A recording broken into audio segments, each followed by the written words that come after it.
Ok, yo, alors, troisième semaine, ça se passe bien, tout se passe bien, les lifts font que grimper, là, la force est toujours présente, donc ça c'est cool. Cette semaine, j'ai augmenté le cardio, du coup, je suis passé, donc, au début je faisais 5 minutes de vélo elliptique après mes séances, maintenant je suis à 15, plus 15 minutes de marche inclinée 15, vitesse 4, que je compte dans mes pas. Mais c'est pas des pas normaux entre guillemets. Comme c'est des pas en incliné 15, mettons 1000 pas en incliné 15, je vais brûler plus de calories que si c'était 1000 pas sur du béton, sur du plat.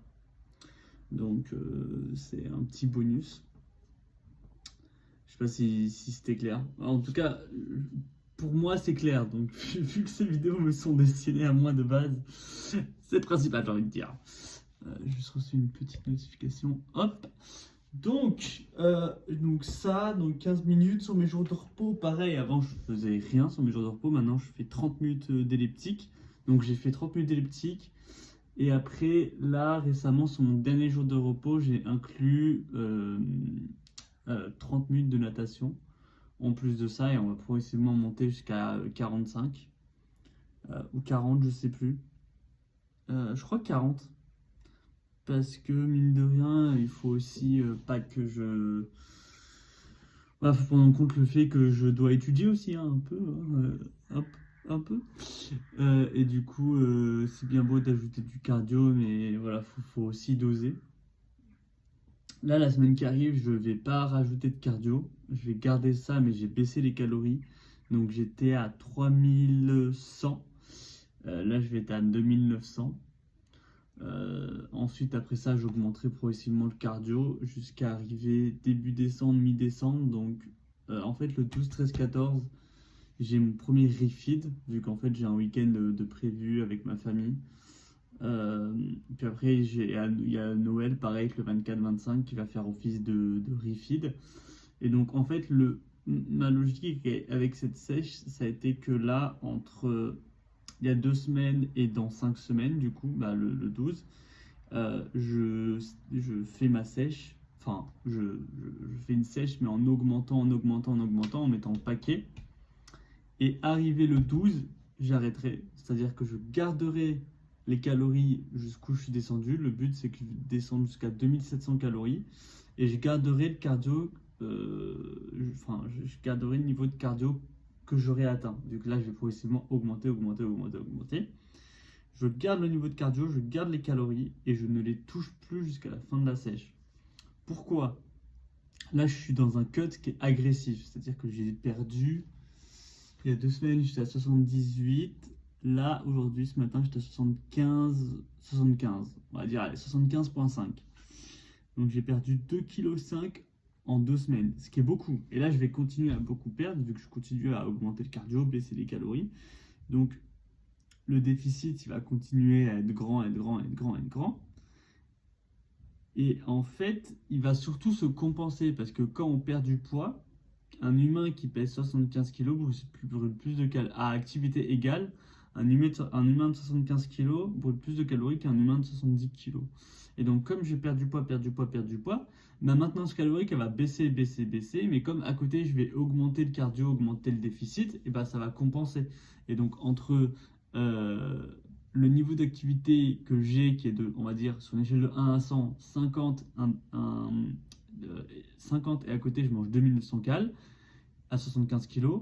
À 70 kg, en mangeant 2700 calories et en étant à un niveau d'activité de 100%, donc x2, et bah, je vais être dans le même déficit, même si je suis plus en déficit, enfin même si j'ai baissé les cales, augmenté l'activité, je vais être en même déficit, vu que je pèserai 5 kg de moins et du coup que mon métabolisme sera plus bas.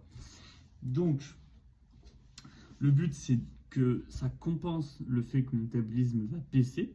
Et après, arrivé le 12, je ne vais pas plus augmenter le cardio, plus baisser les cales. Je vais le garder. Et à ce moment-là, je pense que je serai encore avec un déficit autour des 800 calories, entre 800 et 1000 calories. Pourquoi je ne vais plus toucher à rien? Parce que à ce moment-là, je serai certainement autour des 71 kilos. Donc je serai déjà beaucoup plus sec. pourquoi actuellement je fais un cut agressif et pourquoi à partir de mi-décembre je ferai plus de cut agressif. Parce que actuellement je suis autour des 17% de body fat, donc j'ai pas mal de gras. Et quand on est gras, on peut se permettre un cut agressif. Et c'est plus on devient sec, plus faut un peu doser. Et donc à 71 kg, je serai plus sec que maintenant, forcément. Et donc comme je serai plus sec, il faudra que je fasse un peu plus attention. Donc à partir de mi-décembre, à partir du moment où je serai à 71 kg, je toucherai plus à rien. Je toucherai plus à mes calories, je toucherai plus à mon cardio. Ça restera la même chose. Et donc, comme si on suit la logique, comme naturellement, je serai à 71 kg, au fil, je serai en déficit. Donc au fil des semaines, mon poids va descendre. Donc je vais passer de 71, 70, 69, 68. Et comme dit plus tôt, entre 71 kg et 68 kg, mon métabolisme, c'est pas le même. À 68 kg, j'ai besoin de moins de calories, mais maintenant, elle est moins élevée. Et donc là où j'étais en déficit de 800 calories à 71 kg, avec les mêmes calories et le même cardio, à 68 kg, mon déficit serait à plus de 800, il sera de peut-être 500, 400. Et donc en fait, mon déficit, il va naturellement, sans que je touche à rien, il va naturellement baisser. Et c'est ce que je veux. Je veux que ce déficit baisse, parce que 800, c'est un gros déficit. Moi, je veux qu'il baisse. Et donc en ne touchant à rien, et juste en perdant du poids, et juste en perdant du poids, et ce déficit, il va naturellement baisser. Je vais naturellement passer d'un déficit de 800, 700, 650, 600. Et donc, c'est ça la logique de ma cut. C'est de faire un cut agressif au début parce que je peux me le permettre, je suis gras. Et après, au fur et à mesure que je deviens plus sec, boum, je ne drop plus mes calories, je n'augmente plus le cardio. Je garde ce déficit qui est assez prononcé et il va naturellement se réduire de lui-même. Et c'est ce que je veux parce que comme je vais devenir sec, j'ai pas envie de perdre de la masse musculaire. Donc voilà, ça c'est la logique. En toute logique, je devrais être à 71 kg d'ici 71 environ, ouais. J'aimerais bien, d'ici mi-décembre. Et 72 peut-être. Si j'ai un peu ralenti les choses, on va voir. Mais j'aimerais être autour des 72 kg. Hein. Entre 70 et 72. Et ensuite, d'ici début janvier, si je peux être à 69 kg, 69, 70. Et puis après, début février, fin de ma sèche, si je peux être autour des 66, ça peut être pas mal. Donc dans l'idée, j'aimerais finir ma sèche à 66 kg, reprendre 2 kg d'eau, forcément, les réserves de glycogène après quand on arrête de perdre, quand on n'est plus en sèche. Et donc dans l'idée, mon poids final, ça devrait être autour des 68 kg. Et donc c'est 7 kilos de moins que ce que vous allez vous... Enfin, il faut s'imaginer mon physique maintenant que je vais vous montrer après, du coup. Il faut imaginer 7 kilos de moins, c'est énorme. Je vais être très sec. C'est le but après. Mais j'ai hâte, putain. Sinon, à part ça, j'ai pris tout ça de Monster. Hop. Je vais tester ça. Je commence un peu à devenir addict aux boissons énergisantes et aux boissons zéro sucre comme ça. Alors j'ai toujours été addict aux boissons zéro sucre, mais particulièrement aux boissons énergisantes zéro sucre. Pourquoi? Parce qu'avec la sèche, on a moins d'énergie. Du coup, quand on a une boisson énergisante, en fait, quand on est en sèche prolongée, on a l'impression que notre corps il est mou, qu'il n'a pas envie de bouger, qu'il est vraiment, qu'il est mou en fait.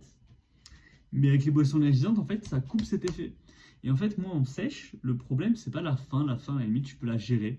Je peux avoir faim. C'est chiant d'avoir faim, c'est chiant. Mais je peux gérer ça. Mais le fait de pas avoir d'énergie, en fait, de sentir que je viens de faire ça, et de faire ça, c'est fatigant, en fait. Et c'est chiant. Et en fait, cette boisson énergisante, ça permet de pas avoir cette sensation. Donc c'est vrai que occasionnellement, ça m'arrive Ok, donc mon chat, il a décidé de monter. Occasionnellement, de boire une boisson énergisante dans la journée, ça peut être pas mal en fait pour vraiment supprimer cette sensation de faim. C'est quand même quelque chose que je vais garder, que je vais garder autour de mes entraînements. J'aimerais bien boire ça à l'entraînement ou alors boire ça, par exemple, comme j'ai rajouté la natation, parfois j'irai nager l'après-midi. Donc j'aimerais bien pouvoir rajouter ça à ce moment-là.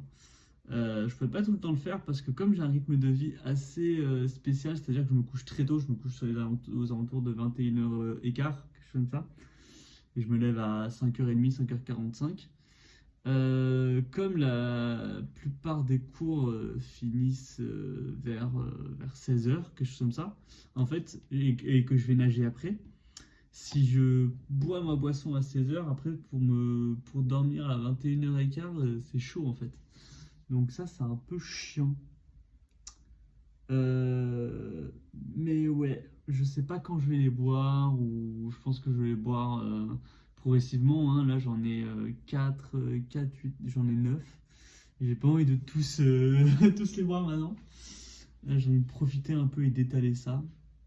Donc, mais je ferai une tier list. Peut-être que je vais en boire un ou deux par semaine, quelque chose comme ça. Là, j'en ai 9, un ou deux par semaine, ça me fait un mois. Ça va me faire jusqu'à décembre, jusqu'à mi-décembre. Peut-être que je vais en boire plus si vraiment la baisse d'énergie est trop grave et que j'ai besoin de caféine pour tenir. Mais si j'ai besoin de caféine pour tenir, c'est pas bon signe parce que si je bois trop de caféine, après mon entraînement il en sera impacté. Parce que si je deviens. Si je bois trop de caféine, mon corps sera plus tolérant à la caféine et du coup, je ressentirai moins les effets de la caféine quand je m'entraîne et du coup, ça veut dire que mes performances vont baisser. Donc, il faut surveiller ça aussi. Il faut pas que j'en abuse.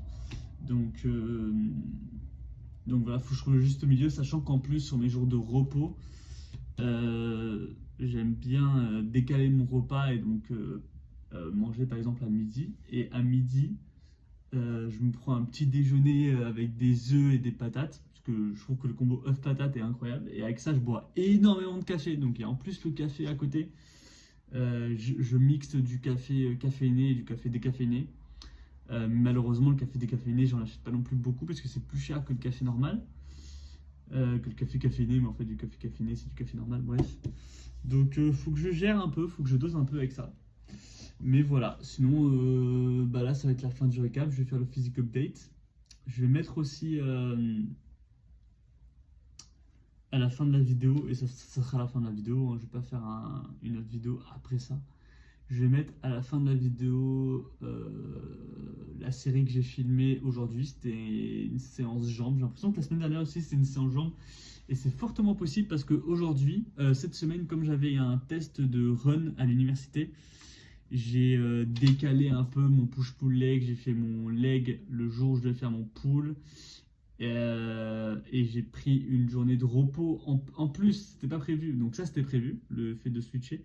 Mais ce qui n'était pas prévu, c'est que je prenne un jour de repos en plus. Et c'est ce que j'ai fait une journée où j'étais vraiment trop fatigué. Je crois que c'était vendredi.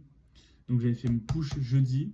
Vendredi, je vais faire mon pull, je suis trop fatigué. J'ai dit ok, non, repos. Enfin, repos est égal 30 minutes d'épique et 30 minutes de natation. Donc c'est pas vraiment un repos. Bref.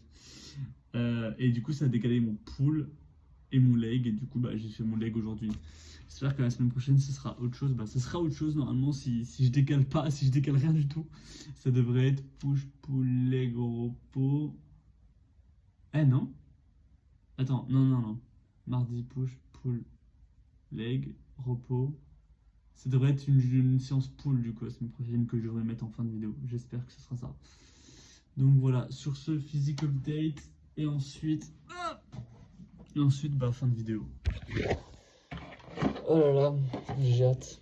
En tout cas, depuis aujourd'hui, je sens vraiment la baisse d'énergie. Hein. Depuis jusqu'ici, je me sentais tellement bien. C'est marrant, je n'en avais parlé à ChatGPT en plus. Je lui ai dit, poto, je me sens trop bien, je suis en sèche et tout. Est-ce que c'est normal? Et en fait, je pense que. Je pense que mon corps, il a entendu ce que je disais à ChatGPT, il m'a dit, oh là, poto. Non, on est bien fatigué. Donc je sais pas. Ou alors c'est parce que aujourd'hui c'était une séance leg et c'est vrai que la séance leg c'est la plus intense. Donc il y a moyen que ça soit celle qui me bouffe le plus d'énergie aussi. Bon, on va comparer par rapport à la semaine prochaine mon niveau de sèche. C'est cool parce que du coup je vais pouvoir sortir à la fin de ma sèche, je vais pouvoir sortir les vidéos et voir de semaine en semaine mon physique évoluer. Et c'est vachement cool je trouve. Bref. Je dis ça, je prends une photo tous les matins de mon physique à jeun. Donc en vrai, je le vois, mon physique évoluer. Enfin non, je le vois pas du matin au matin, mais si je veux, je peux mettre la photo la plus récente, mettre la photo la plus... et après mettre la photo la plus vieille et comparer, mais bref. Donc voilà, le physique update. Donc là, c'est moi à 75 kilos.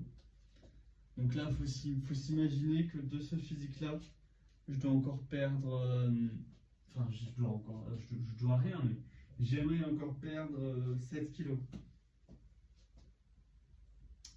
Donc, je pense que 7 kilos à partir de ce physique-là, ça devrait me rendre pas mal sec. Ah oui, et je commence à avoir un peu plus froid qu'avant aussi. Je sens que je commence un peu à me peler les fesses. Donc là, ouais, je pense qu'on va commencer à rentrer dans le dur de la sèche. Et bon, c'est ça qu'on veut. Bon, voilà, je vais pas m'éterniser, là je vais aller prendre ma douche et je vais aller manger, je suis fatigué. Sur ce, je vous dis donc à la semaine prochaine.